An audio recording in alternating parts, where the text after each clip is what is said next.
로 봉독하시겠습니다. 블레셋 사람들이 이스라엘을 침해 이스라엘 사람들이 블레셋 사람들 앞에서 도망하여 길보아 산에서 엎드려져 죽으니라.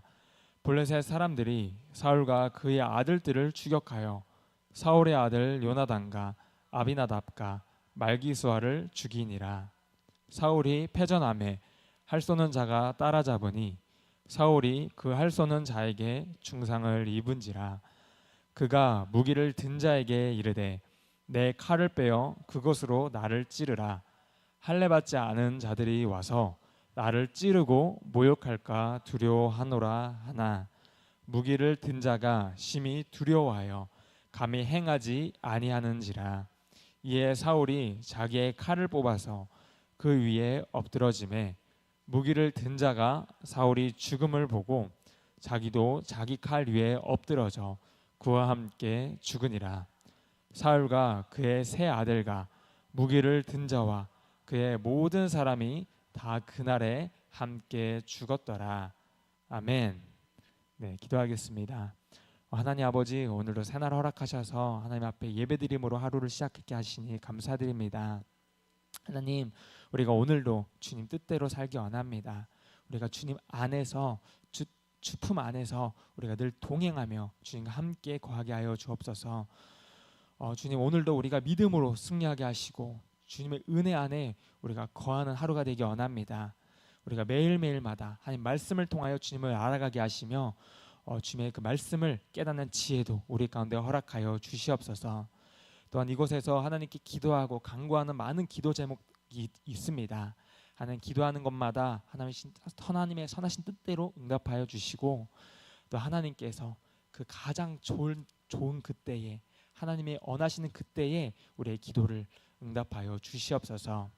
오늘도 우리에게 세임과 능력을 주실 줄 믿사오며 우리 주 예수님의 이름으로 기도드립니다. 아멘. 네, 오늘 말씀에서는 그 사울의 최후의 모습이 나옵니다. 사람이 태어날 때는 내 마음대로 안 되지만 죽는 것은 우리가 잘 준비해야 됩니다. 시작은 미약했지만 나중에는 그 창대한 사람이 있는가 하면 시작은 좋았지만 나중에 용두사미가 되는 사람도 있습니다. 성경에서 보면 가장 불쌍하고 비참하고 때론 우리가 이해하기 어려운 죽음의 말로가 있는데요. 그 대표적인 죽음으로 바로 가룟 유다와 또 사울 왕의 죽음을 대표적인 예로 들 수 있습니다. 두 사람의 특징으로는 둘 다 악한 영의 영향을 받았다는 것과 또 자살로 죽었다는 공통점이 있습니다. 이 두 사람의 비참한 죽음을 통해 하나님께 이 버림받은 사람의 최후가 어떠한지를 우리에게 잘 보여줍니다. 본문으로 돌아와서 우리 1절부터 다시 살펴보도록 하겠습니다. 본문의 1절입니다. 블레셋 사람들이 이스라엘을 침해 이스라엘 사람들이 블레셋 사람들 앞에서 도망하여 길보아 산에서 엎드러져 죽으니라. 아멘. 사무엘상 31장은 그 앞에 있는 28장에서 이어지는 내용이라고 보시면 됩니다. 사무엘상 28장의 내용은 바로 이 블레셋과의 전쟁이 일어나기 직전에 사울은 하나님께 물었지만 사울을 떠난 하나님은 꿈으로도 또 우림으로도 선지자로도 응답하지 않으십니다. 그러자 사울이 결국에 신접한 여인을 찾아가는 그런 사건이 나오죠. 그리고 그 뒤어 나오는 29장과 30장은 바로 28장과 이 31장에 그 이어지는 그 가운데 삽입된 부분으로 보시면 됩니다. 정리하자면 그 사건의 전개만 놓고 보면 이 사무엘상 28장의 내용에서 바로 31장으로 이어지는 것입니다.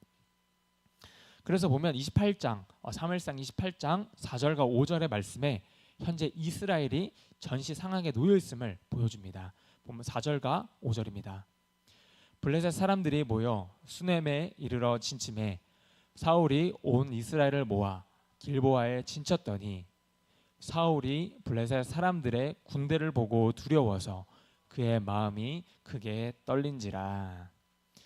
바로 이제 블레셋 사람들은 수넴에, 이스라엘 사람들은 길보아에 진을 쳤다고 말합니다. 이렇게 서로 대치되어 있는 상황에서 드디어 전쟁이 벌어집니다. 여기서 많은 사람들은 블레셋과의 전투에서 이스라엘 사람들은 블레셋과의 전투에서 패하게 되고 또 길보아 산에서 많은 사상자가 발생하게 됩니다. 그런데 이 전쟁만 놓고 보면 이 전략적인 관점에서 본다면 사실 이스라엘 군대는 그들의 어떤 방어 지점으로 길보아 산을 택했습니다. 전술적으로 이스라엘이 유리한 위치에 있었다는 것입니다. 이 군사적인 관점에서 이 설명한 내용들을 찾아보면 이 블레셋 사람들이 강을 건너서 또 길보아 산으로 진격해 오기는 어려웠다고 합니다. 근데 그럼에도 불구하고 이스라엘은 패배했습니다. 그 결정적인 이유는 무엇일까요? 바로 인간적인 방법과 수단, 그리고 악한 영의 도움을 받으려 했던 이 사울의 불신앙이 패배를 자초했다는 것입니다. 전쟁은 우리가 주님께 속했습니다. 하나님께 의지하지 않는 것은 이 전쟁에서 승리하기를 포기한 것이나 마찬가지인 것입니다. 그래서 레위기 26장 14절과 17절에 보면 이런 말씀이 나옵니다. 네, 우리 함께 읽겠습니다.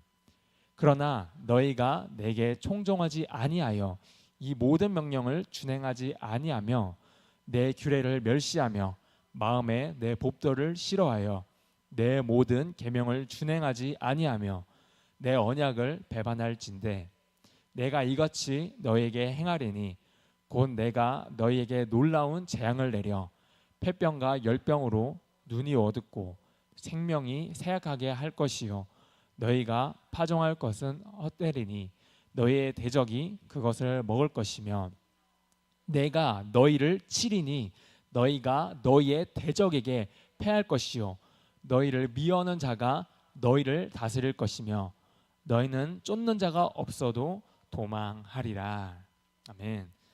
바로 이스라엘이 여호와의 규례와 언약을 따르지 않는 날에는 그들이 쫓는 자가 없어도 도망하리라 하는 경고를 이미 미리 받았습니다. 저절로 망하게 되는 그런 길을 가게 된다는 것이죠. 그렇게 지도자 사울 한 사람의 범죄와 또 불순종으로 인해 이스라엘은 많은 군사들의 목숨을 잃었을 뿐만 아니라 또 사울의 아들들 또한 죽음에 이르게 됩니다. 본문 2절의 내용입니다.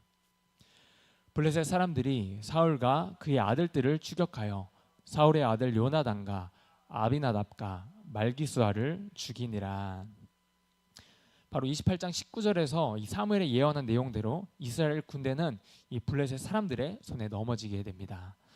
넘어가게 됩니다. 하나님의 심판이 임하게 된 것이죠. 하나님의 계시는 정확합니다. 언젠가 그 말씀하신 것은 반드시 이루어진다는 것입니다.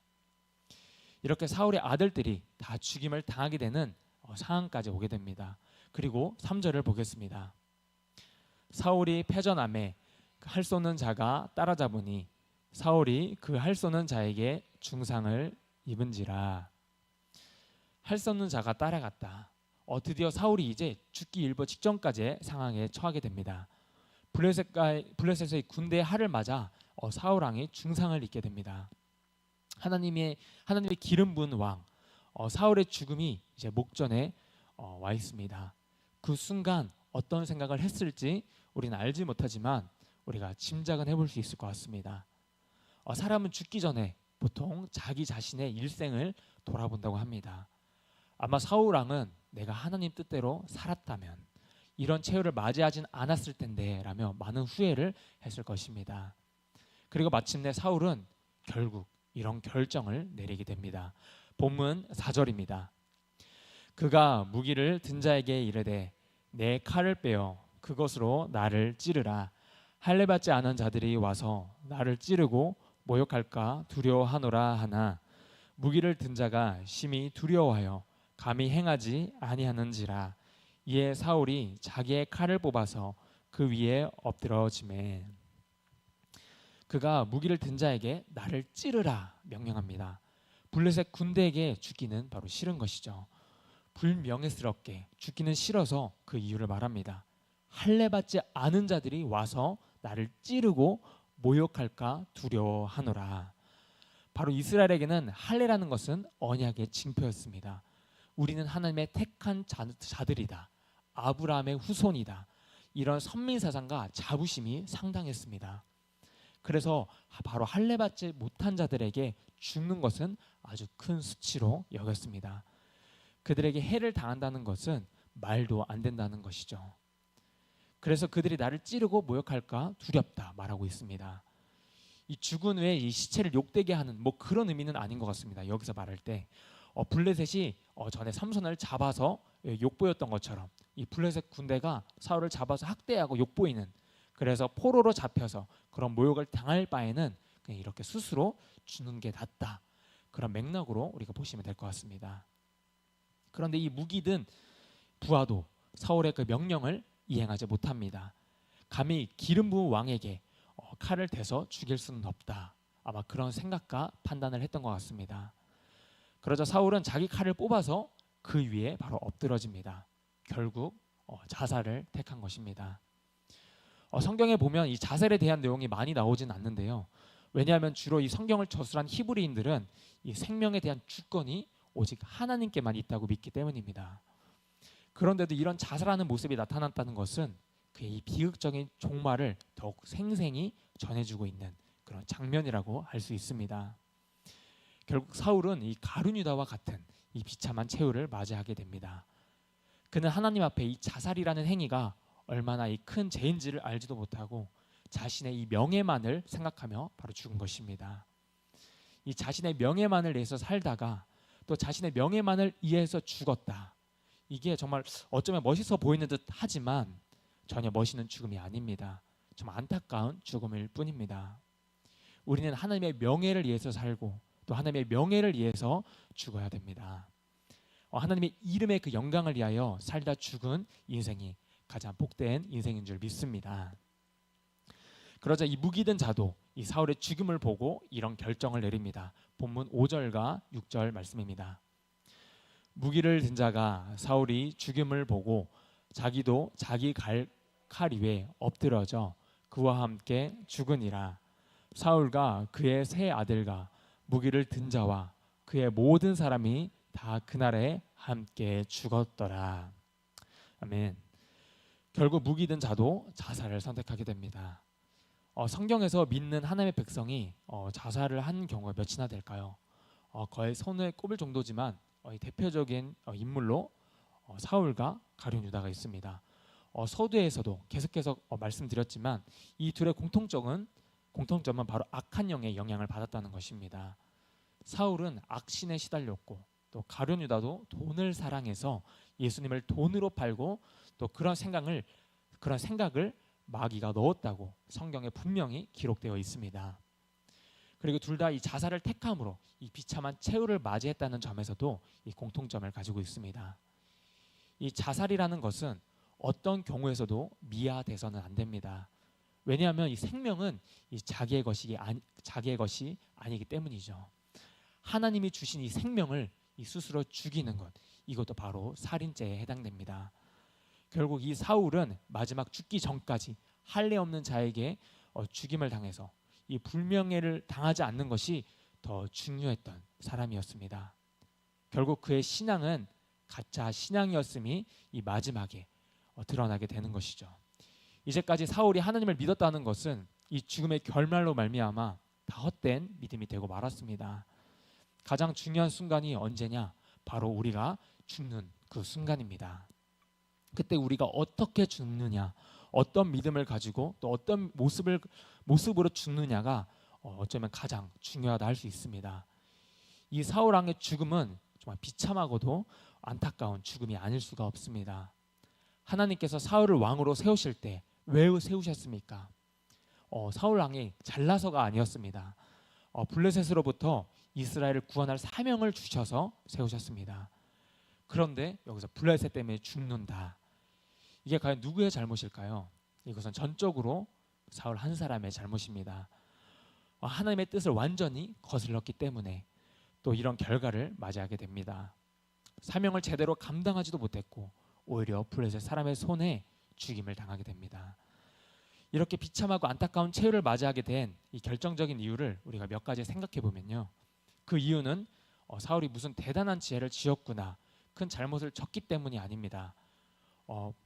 아주 작고 이 사소한 죄, 이것이 망하는 길로 가게 만들었다는 것이죠. 그때 깨달았어야 하는데, 그때 회개했어야 됐는데 그 작은 죄를 방치하고 그 내버려둔 그 결과로 말미암아 그 죄가 커지고 커져서 결국에 망하는 길로 가게 됐다는 것입니다. 그리고 그 방치해둔 죄가 커져서 결국 또 다른 죄를 잉태하게 됩니다. 역대상 10장 13절과 14절의 말씀을 우리가 함께 읽겠습니다. 사울이 죽은 것은 여호와께 범죄하였기 때문이라. 그가 여호와의 말씀을 지키지 아니하고 또 신접한 자에게 가르치기를 청하고 여호와께 묻지 아니하였으므로 여호와께서 그를 죽이시고 그 나라를 이새의 아들 다윗에게 넘겨주셨더라. 아멘. 다른 이유를 찾을 게 없습니다. 여기 나옵니다. 사울이 죽게 된 또 다른 결정적인 이유는 바로 블레셋 군대가 너무 강했기 때문이 아닙니다. 사울과 그의 군대가 어떤 잘못된 전략을 짰기 때문도 아닙니다. 그가 하나님의 말씀을 듣지 않고 대신 신접한 자에게 도움을 청했기 때문입니다. 하나님께서는 사울에게 분명히 말씀하셨습니다. 아말렉을 다 진멸하라. 근데 사울은 그 작은 그 순종을 하지 않았습니다. 하나님의 말씀을 듣지 않았습니다. 그래서 자기 생각대로 좋은 소와 양들을 다 살려주고 또 사람들을 살려줬습니다. 어찌 보면 하나님의 말씀을 완전히 불순종한 것이 아니지 않냐 이렇게 말할 수도 있습니다. 그런데 성도 여러분, 이 절반의 순종은 순종이 아닙니다. 이 80%의 순종도 완전한 순종이 아닙니다. 오직 순종은 100% 우리가 완전히 하나님의 그 뜻대로 따랐을 때만이 100% 그게 완전한 순종인 것입니다. 사울의 생각은 좋은 것을 남겨둬서 하나님께 바치는 것이 더 좋지 않을까 자기 마음대로 판단하고 결정했습니다. 하나님이 언제 그러라고 그러셨습니까? 오직 자기 생각과 판단이었죠. 하나님께서 멸하라 했으며 완전히 멸해야 되는 것입니다. 사울 자기 딴에는 작은 불순종이었습니다. 그러나 그 작은 불순종이 커지고 커져서 더 큰 죄와 또 이렇게 멸망을 맞이하게 되었습니다. 그리고 그것이 하나님께서 사울을 버리게 되는 가장 결정적인 이유가 되었습니다. 이렇게 작은 죄와 잘못들이 쌓이게 되고 그것이 방치되었을 때 결국 그 사람은 이렇게 비참한 비참한 죽음을 당할 수밖에 없게 되는 것을 우리가 보게 됩니다. 신앙생활의 실패라는 것은 우리가 생각하는 것처럼 또 무슨 큰 죄를 저지른 것이 아닙니다. 큰 잘못을 저지른 것이 아닙니다. 그냥 지나치게 쉬운 그 작은 불순종으로 인한 그것으로부터 시작이 된다는 것입니다. 그래서 무엇보다 우리 삶 속의 작은 부분부터 하나님의 말씀에 순종하는 것이 중요한 것입니다. 매일 삶 가운데 작은 부분이라도 항상 하나님의 말씀에 우리가 순종하려 할 때 그게 우리의 힘이 되는 것입니다. 그게 바로 우리 신앙이 되는 것입니다. 성경 말씀에 동행한다는 그 말이 있습니다. 동행의 그 뜻이 무엇입니까? 같이 바로 걷는 것입니다. 같이 걸으려면 우리가 어떻게 해야 될까요? 바로 내 마음대로 걸어가면 우리가 절대로 같이 함께 걸어갈 수가 없습니다. 상대방과 함께 걷기 위해서는 그 사람의 템포와 맞춰서 함께 걸어가야 되는 것입니다. 성경의 에녹을 보시면요, 언제나 하나님의 그 발걸음을 따라서 함께 걸어갔습니다. 그 결과 죽음을 보지 않고 하나님께서 천국으로 바로 옮기셨습니다. 바로 이 상대방을 따라 함께 걷는 것, 하나님과 함께 걷는 것, 바로 에녹이 무슨 특별한 위대한 일을 하거나 또 대단한 공로를 세운 것이 아닙니다. 그런 내용이 없습니다. 성경에. 하나님을 따라 그저 함께 걸어갔습니다. 근데 하나님은 그런 에녹을 가장 귀하게 여기셨습니다. 여러분, 우리 모든 삶의 그 작은 부분부터 하나님께 순종하는 삶을 우리가 배우길 원합니다. 또 그것이야말로 진정한 충성이고 그게 우리에게 축복으로 이어지게 될 줄 믿습니다. 그 작은 일의 불순종이 큰 불행을 낳는다는 우리가 사실을 기억하고 또 매일의 삶 속에서 우리가 순종하기를 힘쓰는 우리 모두가 되기를 원합니다. 기도하겠습니다.